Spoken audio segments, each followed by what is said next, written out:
எல்லாருமே வீட்ல வந்து ரொம்ப சந்தோஷமா இருக்கும்போது, மகா வந்து அந்த லெட்டர படிச்சிடுறாங்க. படிச்சுட்டு அதிர்ச்சி அடையறாங்க. அப்ப சூர்யா வந்து இந்த மாரி வந்து எழுதியிருக்காரே! அப்ப இவ்ளோ நாள் வந்து அவர் வந்து நடிப்பு தான் நடிச்சாரா? உண்மையிலேயே என்ன விரும்பலையா? எல்லாம் தாத்தாக்காக தான் பண்ணாரா? அப்படின்னு சொல்லிட்டு மனசு கஷ்டப்படுறாங்க. அப்படியே வந்து அங்கேருந்து வந்து கிளம்பி போயிடுறாங்க. உடனே வந்து எல்லாருமே வந்து மகாவ தேடுறாங்க. சூர்யா வந்து ரூம்ல போய் பார்க்குறாரு. மகா எங்க போயிட்டா? அப்படின்னு சொல்லிட்டு எல்லாருமே தேட ஆரம்பிக்கிறாங்க.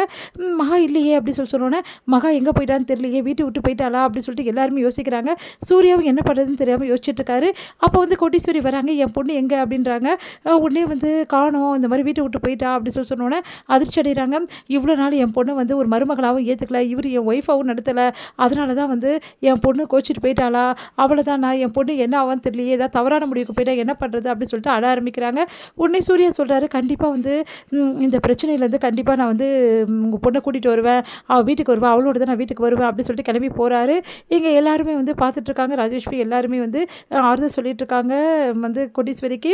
அடுத்து வந்து இங்க என்ன பண்றாங்கன்னா, மகா வந்து அப்படியே வந்து தன்னந்தனியே நடந்து போயிட்டே இருக்காங்க. அவங்களுக்கு எங்க போறதுன்னு அவங்களுக்கே தெரியல. அவங்களோட மனசு ஃபுல்லாவே வந்து சூர்யா வந்து எழுதின அந்த லெட்டர்ஸ் வந்து அப்படியே ஞாபகம் இருக்கு.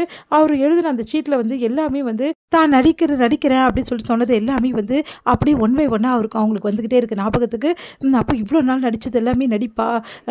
நான் இப்படி ஏமாந்துட்டேனே அப்படின்னு சொல்லிட்டு இப்படி பண்ணிட்டீங்களே நீங்கள் அப்படின்னு சொல்லிட்டு அப்படியே போயிட்டு கோயிலாண்ட வந்து உட்காந்து அழ ஆரம்பிக்கிறாங்க.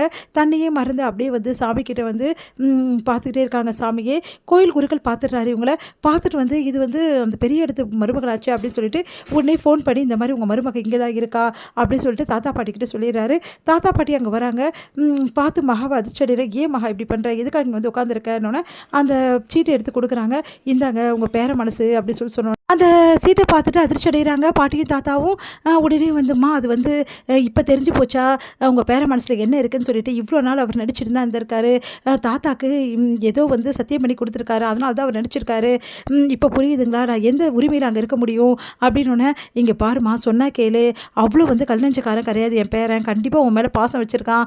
ஆனால் அவங்க அம்மாக்காக அவன் அப்படிதான் பண்ணிகிட்ருக்கான். அதனால் வீட்டுக்கு வாமா அப்படின்னு கூப்பிட்றாங்க. நான் வீட்டுக்கு வர முடியாதுங்க. அந்த வீட்டுக்கு இதுக்கப்புறம் எனக்கு என்ன வேலை சொல்லுங்கள்.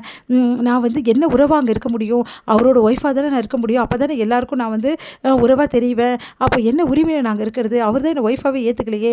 அது மட்டும் கிடையாது, அத்தையும் என்னை மருமகளாக ஏற்றுக்கல. அப்படின்னும் போது என்ன உறவாக என்ன இருக்க சொல்கிறீங்க அப்படின்னு சொல்லிட்டு கேட்குறாங்க. இங்கே பாருமா நான் சொல்கிறத கேளு. எப்போவுமே எல்லா விஷயத்தையும் வந்து பொறுமையாக தான் ஹேண்டில் பண்ணோம். எவ்வளோ நாளுங்க, எவ்வளோ நாள் நீங்களே சொல்லுங்கள். 1 மாதம் 2 மாதம் 1 வருஷம் நான் காத்துட்ருக்கேன். ஆனால் அது முடியாதே. அவர் தான் வந்து என் மனசில் நான் இல்லவே இல்லைன்றாரு. என்னை சுத்தமாக ஒரு ஒய்ஃபாகவே ஏற்றுக்க மாட்டேன்றாரு. ஏற்றுக்க மாட்டேன்னு சொல்ல வர எவ்வளோ நாள் வந்து நான் கெஞ்சிட்டு இருக்க முடியும்? நீங்களே சொல்லுங்கள். சொன்னதை கேளுமா, நீ அவசரப்பட்டு நான் அவசரப்பட்டு முடிவு எடுக்கலைங்க. தீர்மானமாக தான் முடிவு எடுத்திருக்கேன். இதுக்கப்புறம் அந்த வீட்டுக்கு நான் வரமாட்டேன் அப்படின்றாங்க. அதை கேட்டு 2 பேருமே அதிர்ச்சி அடைகிறாங்க, தாத்தாவும் பாட்டியும். அந்த டைமில் சூர்யாவும் அங்கே வந்துடுறாரு. ஏம்மா இப்படி பண்ண, எதுக்காக இங்கே வந்து யார்கிட்ட சொல்லாமல் கொள்ளாமல் வந்துட்ட? உன்னை தேடி எங்கெல்லாம் அழிஞ்சே தெரியுமா உனக்கு? ஏன் இப்படிலாம் பண்ணுற? நீ இல்லாமல் வீடாகவே இல்லை. என்ன நடந்தது தெரியுமா? உங்கள் அம்மா அப்பாவும் வந்திருக்காங்க. வீட்டுக்கு வா போகலாம் அப்படி சொல்லி கையை பிடிச்சி இருக்கிறாரு. நான் வர முடியாதுன்றாங்க. ஏன் வர முடியாது? ஆமாம், ஏன் வர முடியாது? அதான் உன் புருஷனே வந்து இந்த அளவு கூப்பிட்றான்ல, உன் மேலே இவ்வளோ பாசம் வச்சுருக்கிறதால தானே கூப்பிட்றான். அப்போது இவ்வளோ நேரம் வந்து உன் மேலே பாசமே இல்லைன்னு நினச்சிட்டு இருந்தேன். இப்போ புரியுதா எவ்வளோ பாசம் வச்சுருக்கான்னு சொல்லிட்டு உன் மேலே? போமா, புருஷன் கூப்பிட்டா போய் தான் ஆகணும் அப்படின்னு சொல்லிட்டு சொன்னோன்னே அப்படியே முறைச்சிட்டு பார்க்குறாங்க.